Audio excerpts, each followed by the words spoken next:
Century graduate and former NDSU QB Carson Wentz took the next step in his NFL career today. The veteran signal caller signed a deal with the Minnesota Vikings. On Sundays this fall, Wentz will play just 428 miles away from where he used to play on Friday nights in Bismarck.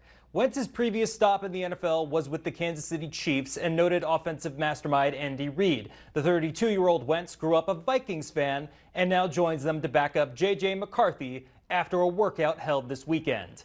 That makes Sam Howell the odd man out. The Vikings shipped the former fifth-round pick to the Eagles for a couple day 3 draft picks. The Vikings are Wentz's sixth team in the last 6 years.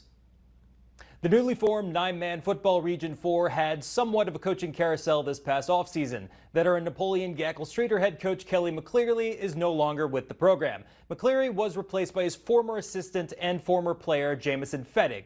Even with 6 starters graduated from last year's team, don't expect Imperial football to look too different. It's interesting. I was always with Kelly. Kelly coached me. I was the assistant coach with him, so I learned everything from him. So a little change, but a lot of similarities. Not much offensively that has been different. A lot of it at the beginning of the season was up for grabs. We had a lot of freshmen that came in and didn't know. I haven't coached them before, so I didn't know where they like to be and what fits them best. So I think we found everybody's places now, so we should be good to go.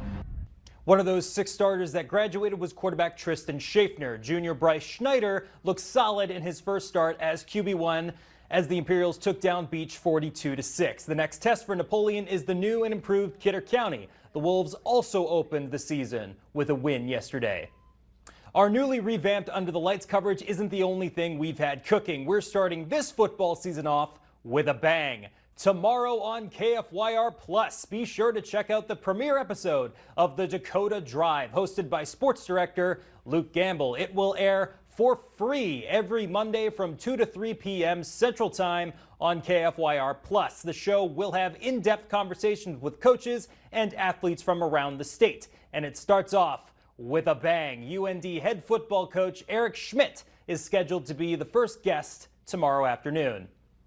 In women's college soccer, NDSU loses 3-1 at Weber State. Bison, the losers of 3 straight, finally come back to Fargo for their first home match of the season on Thursday. It doesn't get much worse than losing to the White Sox. Losing 2 in a row to the White Sox and thus the series, now that would be even worse. Right from the get-go, it's all Sox on the south side. Kyle Teal catches the Twins on their heels. Chicago goes up 1-0. Do not pitch to this man. Colton Montgomery, his 3rd home run in 3 days. 7 runs in 2 innings for the hosts. Not a great start for the Twins. Trevor Larnach gets the barrel on the ball, but Luis Robert Jr. making the diving catch in center field. Now surely it can't happen again, right? Deep fly ball hit by Austin Martin to left center field. Oh, come on! Luis Robert Jr. again. White Sox take the rubber match 8-0. Twins outscored 15-3 the last 2 games.